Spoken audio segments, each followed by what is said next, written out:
Narrating. Hey guys, we're back. This is Fallstreak. Akin Nuez, a state-of-the-art hospital that had been renovated with the latest of UL technology. For many in Sacatrine, it stood as a symbol of hope. It had served as the forefront of the Verloren Masters' successful campaign to eradicate the plague, after all. As expected, scores of people had already gathered in front of the main entrance. Slowing my pace, I drift through the crowd, catching bits of conversation as I pass by. Heard? Seems like they already know a way to treat the burns. Something similar happened back in the homeland. Calling it the Fire of Collapse. I know, but why did it just blow out the other day? Of about 20 people entered through the... Come back yet? Apparently, a cure already existed. That seemed too convenient to be true, though. Heeding my intuition, I make several rounds of the perimeter and commit the layout to memory. It seemed victims with conventional injuries were being accepted at the side entrances, while only those with deviant burns were being admitted through the main one. Why is security so tight? Squads of the Sacatrine Guard were stationed everywhere, even the surrounding streets were heavily fortified. Considering the dire straits of the rest of Sacatrine, it was odd they had mobilized such manpower here. As I finish a rotation around the complex, I overhear a commotion at the main entrance. Why can't I go in? My little boy is in there. We've already made this clear to you. Entry is prohibited to all but patients and medical personnel. Please, I just want to know if he's doing all right. Wait, is that them? Look, they're coming out! The crowd stirs as a column of people emerges from the hospital. All of them were scarred with the etchings unique to the Rainbow Fire. However, their burns look different, don't they? They're really cured. Something wasn't right, though. Of the 20 that had supposedly gone in, only around half had returned. What do you mean? Can't you just cure him like the rest? The mother from before was shouting frantically at a doctor accompanying the treated patients. Please understand, your son's injuries are very intensive in comparison. He is in critical condition, and as such, we need to continue monitoring. Why won't you listen to me? He's such a skittish boy. Waking up in a place he doesn't know, surrounded by strangers, he'll be so scared. That's why I need to be there for him. I'm sorry, ma'am. Why are you apologizing? Just let me in. Let me see him. The mother pushes past the doctor and tries to enter the hospital, only to be held back by the officer from before. Stop right there. Let me go. My son is in there. Gah! The officer clutches at his wrists as the woman flails wildly under his grasp. She bit me! Unsheathing his sword, he slams his hilt against the woman's head and drives her to the ground. But even then, she doesn't stop trying to enter. How many times do I have to tell you before you get it through your head? You can't go in. Enraged, the officer begins to kick and stomp the crawling woman mercilessly. Let me see him! Let me see him! The woman breaks into sobs as she tries to shield herself from the crushing blows. Nell! Shut up! The officer brings his foot down hard, silencing her as he tries to call out a name. Stop it! With an angry growl, the officer's partner grabs him by the collar and shoves him away. But the woman had already been rendered motionless in the dirt. What the hell do you think you're doing? Shh, I can't stand people like her. They act like they're the only one hurting in the world. It makes me sick. Turning his back on the woman, the officer spits into the dirt. You can't take it out on the people. Many of them are going through the same thing, you know. Take a break and cool off. I'll get someone to cover. Doctor, can we get her a stretcher and take her through the side entrance? Yes, I'll get someone on it right away. Meanwhile, a palpable tension had built up in the onlooking crowd. How could he do that to her? Are they hiding something? Why can't we go in? The guards on post tighten their formation as they bear the brunt of the crowd's resentment. Attention, all victims suffering deviant burns from the Fire of Collapse, please line up in an orderly fashion. Stretchers will be provided for the incapacitated. For the remainder of the day, I continue to observe the hospital's activities. However, the same trend only continues to persist. 30 people would enter, but only 14 would exit. 40 would go in, but only 20 would return. Like clockwork, the cycle repeats, again and again, again and again. So it's come to this. Entrusting Kalia and Atun's lives to the odds I didn't understand was unthinkable. There wasn't anything else I could discern from the outside, though. If I wanted to learn more, I would have to infiltrate the building.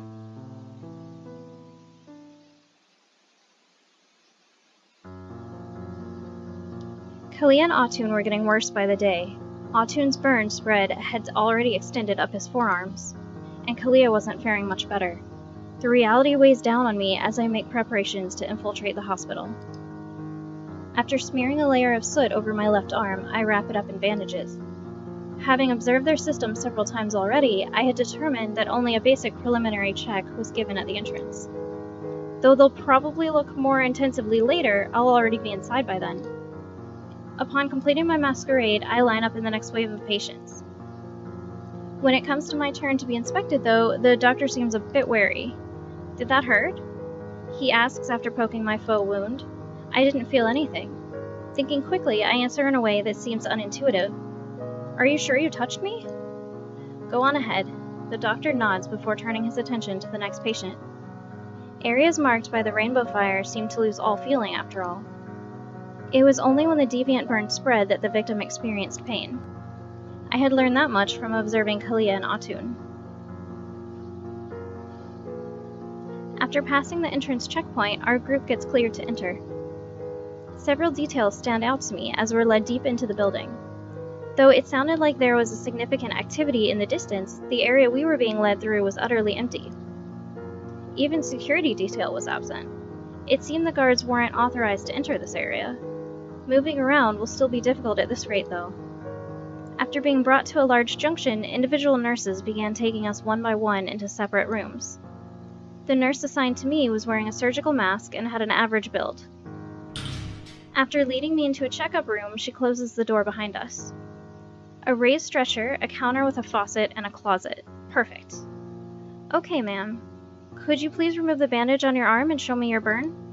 She begins preparing a syringe on the nearby counter. "What's in the syringe?" "This is a mild relaxant meant to calm you down before the procedure. It'll just be a little..." After finishing her preparations, she tries to turn around, but I don't let her. I grab her by the wrist and press down on her shoulder blade, pinning her against the counter. "What are you..." Twisting the syringe out of her hand, I wrap my arm around her neck and cut off her circulation. Maintaining the choke until she goes limp, I insert the tip of the syringe into one of her bulging blood vessels and press down on the plunger. Mild relaxant was an understatement. I had known from the beginning the sedative was intended to knock out the patient. After all, none of the minute victims outside had been able to describe the treatment process. They had all said they'd fallen asleep and woken up cured. After stripping the nurse of her uniform, I tie her up using some cravats I find in the closet and gag her using the bandage on my arm. Then I place her in the closet in the recovery position, wash the soot from my arm, and don her uniform. Complete with mask and cap, it served an excellent disguise. So far, everything had gone as planned. But from here on out, I'll have to improvise. Bringing my ear to the door, I try to gauge the situation outside. It isn't until several minutes pass that a general bustle begins to pick up. Choosing that moment to act, I enter the hallway. Upon exiting, I find myself amidst a stream of nurses carrying stretchers of the deviant burn victims. In addition to being rendered unconscious, the patients had been stripped naked, exposing their injuries to plain view. I begin moving down the hall. Glancing into the rooms as I pass, I spot a lone nurse at the head of a stretcher. As if it were completely natural, I step in and grab the other end. 3, 2, 1. The nurse counts off before lifting in sync with me. Letting her take point, we join the flow of traffic outside. "This one's a really young one, isn't she?" Though it goes well initially, the nurse suddenly starts speaking to me. "Yeah." I respond ambiguously as I look down at the patient on the stretcher. It was as the nurse said. The girl couldn't have been much older than Kalia, yet she was missing a leg. The deviant burn had spread over nearly half her body. "I have a little girl just like her back home." The nurse falls silent, her gaze locked straight ahead. "I hope she isn't flagged." Flagged. A term that could only carry one meaning. It was as I thought. The hospital was triaging its patients. My eyes drift down to the girl despite myself. Perhaps due to the nurse's influence, I can't help but see Kalia's image in the girl's light brown locks and weakly shut eyes. Everyone makes the same face when they're struggling to hold on to life with all they have. Though I want to avert my eyes, for some reason I feel compelled to look. After rounding several corners, we enter a large open area where we're directed to lay the stretchers down in a grid-like orientation. Taking my place among the line of nurses gathering on one end of the room, I watch on as a pair of important-looking people enters the area. You're certain there's no other way, Director? There is no doubt. It's identical to the 12th calamity that ravaged our homeland. A silver-haired woman with an air of authority was discussing something with the chief of the Sakatrini Guard. We can't save more than half of the afflicted? There must be some kind of mistake. Surely there exists UL technology that can treat it. The deviant burn cannot be treated by medical science. Not even amputation or debridement is effective. It is a death sentence that spurns the laws of the world. That we are even able to save half is a fortune our homeland never knew. Before we established this method, the case fatality rate was 100%. I see. I understand now why you were so quick to take the initiative. A clipboard-toting assistant runs up to the duo. Continue as planned. The subordinate nods and dispatches a group of doctors to inspect the patients lying on the ground. One by one, the doctors examine the patients before attaching colored tags to their stretcher. Black, red. Black, black, red. There remains a problem, though. What do we tell the people? They are belligered and battered, and their frustration continues to grow by the hour. We may see violent protest if we continue to keep them in the dark. We alone will shoulder the truth. If a riot occurs, you have clearance to suppress it through any means necessary. Nearly our entire force has been mobilized here, but I fear that even that may not be enough. There is no need for alarm. It is a last resort, since they are poorly suited for non-lethal mass suppression, but the lost children are stationed here as well. They are currently carrying out patient acquisition operations at the moment. You even have a system for abducting non-compliant victims, huh? For the sake of saving as many possible, there is no cross we will not bear. We will go to any length toward that end. That is the burden of surviving what we did back in our homeland. If this is the path we must take to save as many as we can, that is what we will do. The Sakatrini Guard will ensure operations in Aken Nuez are not hindered. A wounded people scattered by the upheaval of sudden calamity. When forced to confront the reality of their helplessness, they will search for release. Something, anything that gives them means to resist their powerlessness. It is a fire that cannot be doused. Should it be forbidden from challenging the source of its frustration, its flames will simply aggress in another direction and consume something else. You can't mean a scapegoat? It happened often back in our homeland. If a scapegoat is created, do not try to save them. We made that mistake in the past. It is not something that bears repeating in Sakatrin. Let them have their scapegoat. That is how deep the pus runs in the people's hearts. Do you understand? Yes. Having finished her business with him, the director proceeds deeper into the building. Haven't we had enough sacrifices already? Hunching over wearily, the chief departs from the room. Before long, the doctors finish their examinations, and head nurse signals us forward. I find myself gravitating toward my previous patient, where I find the same nurse from before. Lifting the stretcher up, I begin following a stream of nurses, only to stop short from my partner's resistance. Black doesn't go this way.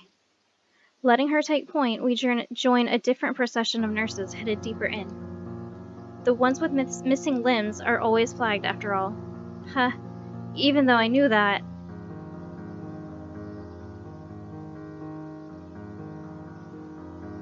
Several ramps later, we arrive at a metal underground room divided by a partition. There, we're directed to lift and place the patients on the other side. Upon completing our task, the majority of the nurses start to leave. However, my partner doesn't budge from her spot. A departing nurse places a hand on her shoulder. "You don't have to watch." But my partner shakes her head. I don't want to look away from what we're doing. When preparations are complete, a woman with steely gray eyes enters the room. It was the director from before, accompanied by her clipboard-toting shadow. "Begin." At her command, a click resounds through the room. A deep rumbling begins to fill the air. Beyond the glass, the air starts shimmering as several sections of the steel wall flare up. The room was heating up. Did they intend to cook the patients alive? Unable to do anything but look on, my eyes drift over to the girl I had carried here. That's when I noticed her beginning to stir. Somebody's moving in there! Someone cries out in horror as they notice as well. The girl sits up. She looks at her hands. Then she begins to scream. Loudly. At the top of her lungs. As the intense heat envelopes her, the deviant burns on her hands begin glowing brightly before surging up her body at an accelerated rate. Shocked silence grips the room as the girl collapses and begins weakly crawling along the floor. She doesn't make it far before her body is consumed and she crumples into glittering dust, but she continues screaming until the very last moment. At my side, I hear a hollow thump as my partner falls to her knees. No. I couldn't have botched the injection, could I? It was as if the room had been traumatized into silence. At long last, the rumbling stops. A hissing sound fills the air as the chamber begins venting. Director, why can't we terminate the patients before doing this? The deviant burn does not spread on cadavers. Only when it finishes consuming a living subject is estus vitae produced. I can't do this anymore. Please, no more. We are already short on staff.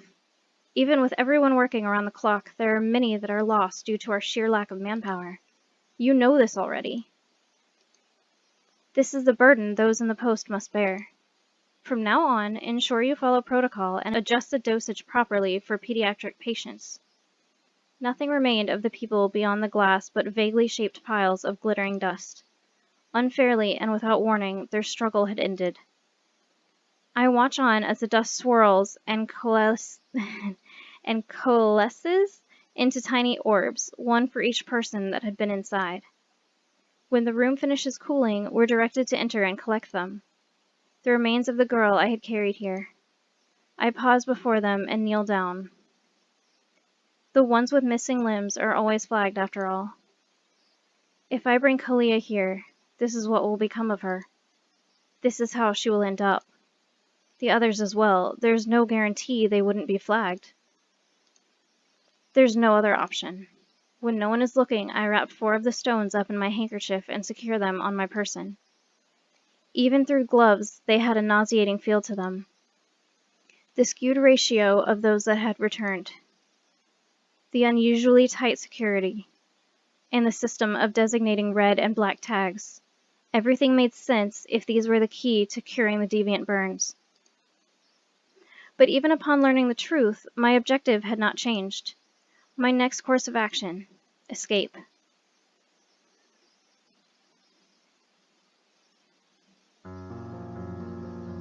I keep my eyes straight ahead as I traverse the halls of Sockatrine's main hospital.